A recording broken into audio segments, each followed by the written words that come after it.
McDonald's is built for speed and sameness. That design choice standardizes flavor from store to store, but it also concentrates the qualities that define ultra-processed eating: high energy density refined carbohydrates, added sodium and sugars, engineered textures, and a production chain optimized for reproducibility rather than the nutrient profile of a home-prepared meal. Over the last 2 years, the evidence has converged. Greater exposure to ultra-processed foods is consistently associated with worse cardiometabolic outcomes and higher all-cause mortality across large cohorts and umbrella reviews. The signal is not about acute toxicity, it is about chronic patterns. A diet that leans heavily on ultra-processed meals raises long-term risk in a way that is now difficult to dismiss. Public health guidance is moving in parallel. The American Heart Association keeps the sodium limit at no more than 2,300 milligrams per day, with an ideal target of 1,500 milligrams for most adults. More than 70% of the sodium Americans consume comes from restaurant and packaged foods,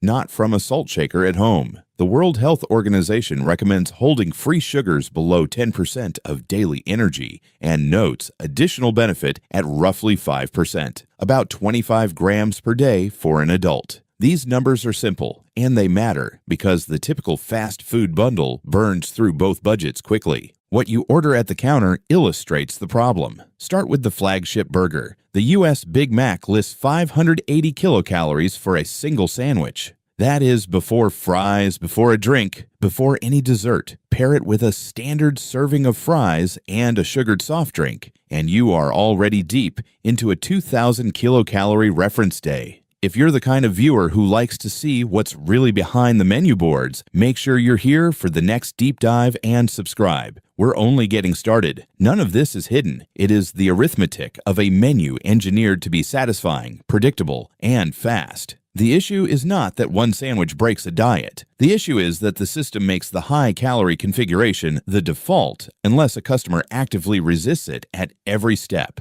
The quietest lever is sodium. Most customers focus on calories and overlook the mineral that drives hypertension risk upward over years. One fast food meal frequently consumes a large fraction of the daily sodium allowance, and the combinations popular with families push the total even higher. For children, the effect is proportionally larger as their recommended limits are lower. A common 4-piece nuggets kids meal in one frequently cited configuration lands around 600 milligrams of sodium by itself. Multiply that by habit, add school lunches and snacks, and you see why clinicians emphasize diet patterns rather than isolated choices. The chain does not force this outcome. It happens because the easiest path through the menu is rarely the lowest sodium path. Sugars are the second lever. The WHO threshold of about 25 grams per day for added sugars is easy to exceed with a single beverage or dessert. The specific grams vary by market and portion, but the practical conclusion is the same.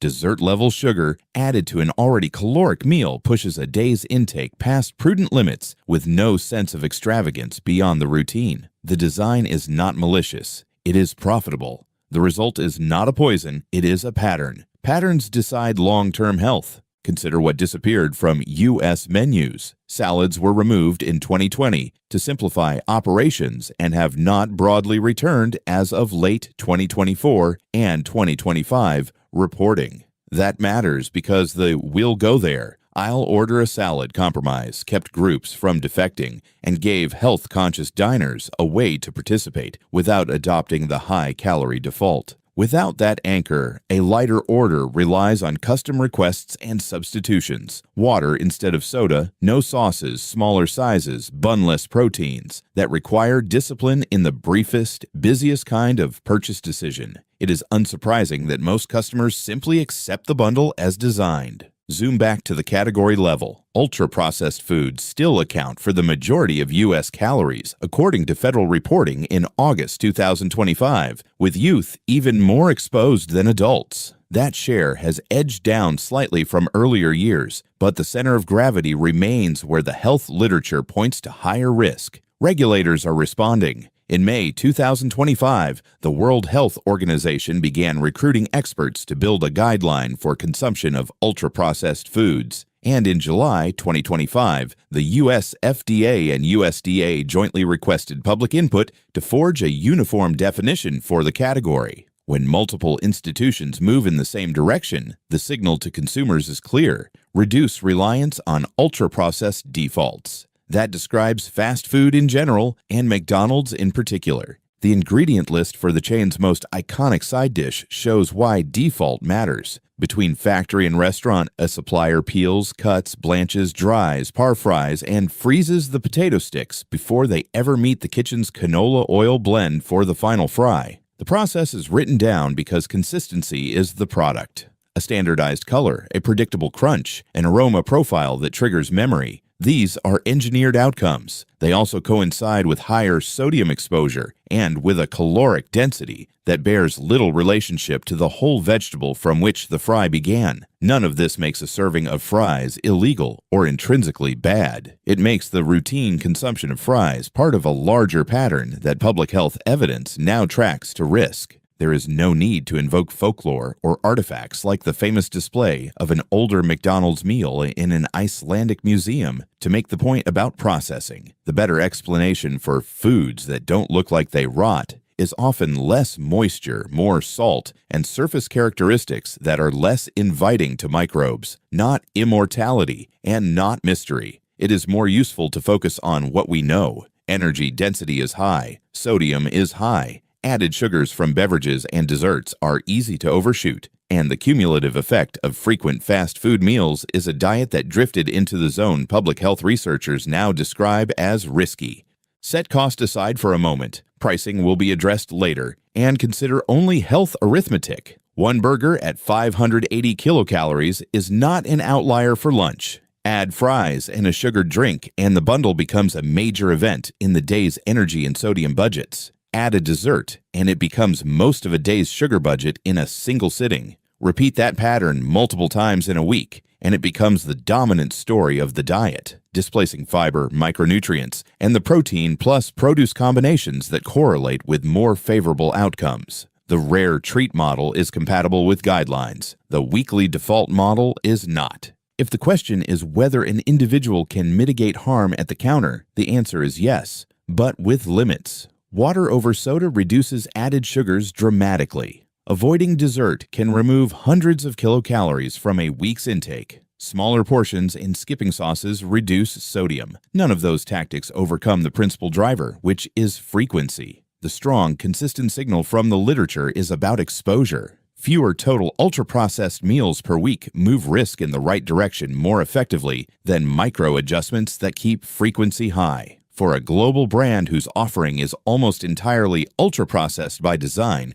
fewer total visits is the single lever that aligns with the evidence. The takeaway so far is straightforward. McDonald's provides speed and reproducible flavor by means that place its menu squarely inside the ultra-processed category. Large recent syntheses link higher exposure to that category with worse cardiometabolic and mortality outcomes. Sodium and added sugar guidance from major health bodies are easy to exceed through standard combinations, and the most obvious U.S. light fallback was removed from national menus, making lower-calorie, higher-fiber ordering harder at the very moment health and price pressures are rising. None of these points require drama or anecdotes. They are the properties of a system. Systems can be used rarely without much consequence. They become a problem when they become the default. Price is no longer background noise. It is part of the decision itself. The burger that once served as shorthand for cheap now signals inflation in its own way. In mid-July 2025, The Economist's Big Mac Index placed the U.S. price at roughly $6, up from just under that in January. The index was built to compare currencies, but for diners the message is simpler. Even the benchmark costs more, and the add-ons that make fast food feel complete carry a higher ticket than they did a few years ago. Promotions can briefly restore the old feeling of value, but they do not change the baseline, and they are not always available when a household needs them. Corporate updates during the summer reinforce how the business has adapted to this reality. Management pointed to a familiar playbook: limited-time bundles, digital offers through the app, and relaunches designed to move lines and social feeds in tandem. The widely publicized $5 meal deal returned traffic that had softened among lower-income customers earlier in the year, and earnings benefited while the promotion ran. The underlying pattern is consistent across reports. Growth is coming from carefully timed value windows and product news rather than a structural return to the old price floor. For consumers, that means the calendar matters. Missing the window can turn a planned value meal into a noticeably higher bill. The platform steers toward complete sets, an entree, a side, and a beverage, because bundles are faster to assemble and easier to market, and because screens and apps are tuned to present high-margin items where eyes land first. Limited-time badges, one-tap upgrades, curbside, and delivery flows. Behavioral design is not a conspiracy, it is the modern retail interface, but in a food environment already tilted toward energy-dense options. That interface has predictable consequences. Placement and information nudges that serve margin rather than health push calories and added sugars upward, not downward. The next part connects the dots most people never notice, and it changes how you see every drive-through visit. Subscribe so you don't miss this, and the other investigations we have lined up. Desserts and specialty beverages sit on top of that architecture. A regular Oreo McFlurry in the United States lists 410 kilocalories on the official nutrition page, a single item that rivals the energy in some sandwiches, and that often rides along with a meal already dense in calories and sodium. Specialty drinks and shakes produce similar outcomes when chosen reflexively. The consumer experience is a sense of a small treat. The ledger records a step change in daily intake. In a week where price is top of mind, it also records a non-trivial addition to the receipt. The promotional rhythm makes these decisions feel incidental. The cumulative effect is anything but. The most public operational story in recent years, the soft serve bottleneck, turned a corner in 2 stages and is worth understanding because it shows how legal shifts in logistics shape the menu you actually meet. In October 2024, the U.S. Copyright Office granted a limited right-to-repair exemption for certain retail food preparation equipment, explicitly including soft-serve machines, giving franchisees and independent technicians legal cover to bypass software locks for diagnostics and repair. Then, in June 2025, high-profile litigation between a Bay Area startup and McDonald's concluded with a court dismissal following reporting that the parties had reached a settlement. The practical effect is fewer legal obstacles and gradually more uptime at stores that invest in maintenance. From the customer's perspective, the only noticeable change is availability. The nutrition profile of soft-serve and blended desserts remains exactly what it was before. Reliability improvements do not resolve the health arithmetic. They convert missed dessert sales into completed dessert sales. There is a temptation to frame all of this as a story about individual discipline in the face of clever marketing. But the more accurate framing is about systems. Systems create defaults. Defaults create patterns. Patterns create outcomes. When the price anchor rises, when value migrates into timed promotions, when the display prioritizes bundles, and when the app lowers friction for add-ons, the outcome a household experiences is less about a single decision than about the design choices that surrounded it. The path of least resistance now leads more reliably to higher calorie, higher sodium meals at a higher price than it did before the pandemic. Reversing that path does not require ideology. It requires a new default that treats the platform as an exception rather than a routine solution. What happens before a tray reaches the counter determines most of its footprint. And in this system, the arithmetic is dominated by supply chains rather than storefronts. The company's own climate disclosures make that clear. Direct restaurant energy and logistics matter, but the largest share of emissions sits upstream in agriculture, land use, and feed, especially where beef and dairy are involved. Targets validated under the Science Based Targets initiative separate near-term reductions for facilities and distribution from reductions in the category known as forest, land, and agriculture, with language that Scope 3 flag emissions should fall 16% by 2030 from a 2018 baseline, while Scope 1 and 2 drop by roughly 50% in the same period. Even with aggressive improvements in kitchens, offices, and delivery fleets, the heaviest lever remains the commodity biology of cattle. Any consumer claim about a greener meal that ignores that leverage is mostly about optics. The science behind that leverage is straightforward. Ruminant animals emit methane as part of digestion, manure adds another stream, land clearing and feed production add carbon and nitrous oxide. Agriculture accounts for a large share of human-caused methane, and livestock supplies the majority of that agricultural share. International agencies and technical summaries converge on the same conclusion even when their numbers differ at the margin. If a menu centers on beef and dairy, it centers on methane, and methane is a potent short-lived climate pollutant that drives near-term warming. Feed additives, breeding, and manure management can reduce intensity, and pilot projects show promise. But the basic profile favors fewer beef servings over marginal efficiency gains when the goal is fast reductions this decade. For a household choosing dinner, the easiest way to shrink the climate column of an order is to choose fewer beef items and to rely less often on platforms where beef is the standard configuration. Packaging sits on the other side of the visibility equation. Wrappers, cups, lids, and toy materials are the climate issue most customers can see, and the brand set public goals to source guest packaging entirely from renewable, recycled, or certified materials, and to expand recycling availability across restaurants. Those efforts are not trivial and they are worth doing, but they do not change the hierarchy of impact established by the company's own reporting. Packaging is a slice. Agriculture is the core. Better bins are good practice. Fewer beef orders move the needle. The difference is scale. Policy momentum now intersects with everyday convenience. Health authorities and regulators have begun formal steps toward standardizing how the United States talks about ultra-processed foods. Agencies acknowledged the lack of a single authoritative definition, opened a joint information gathering process, and signaled an intent to create a uniform federal definition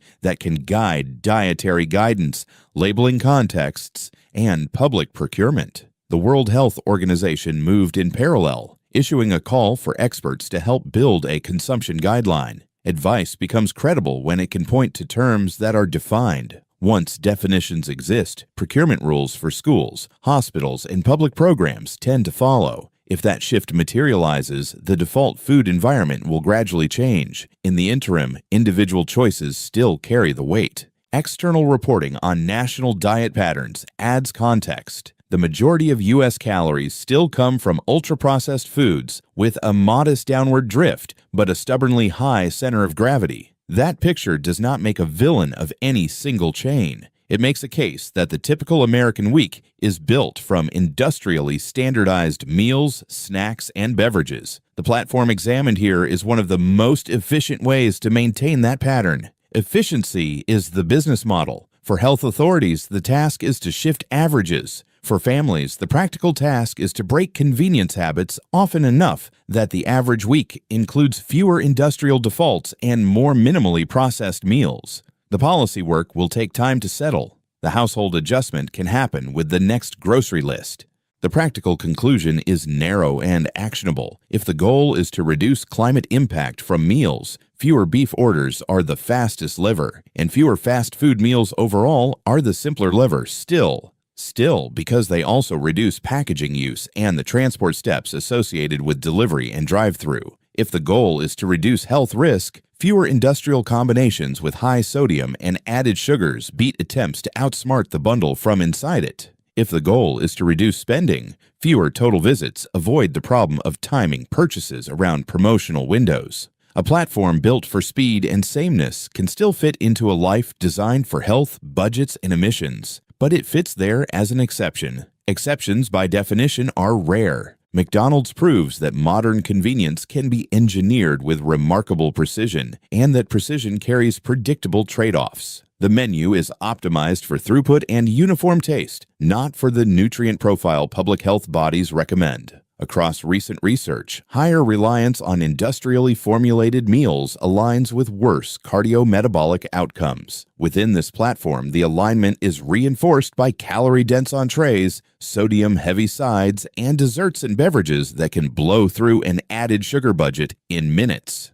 None of that requires scandal to be true. It follows from how the food is designed, assembled, and sold at scale. Price dynamics now point the same way. The emblematic burger no longer functions as a stable, cheap anchor. Value appears in short promotional bursts and vanishes when the banner comes down. Screens and apps are excellent at presenting complete sets and one-tap upgrades. The result is a larger average check and a larger intake, especially when breakfast and late-day treats are folded in.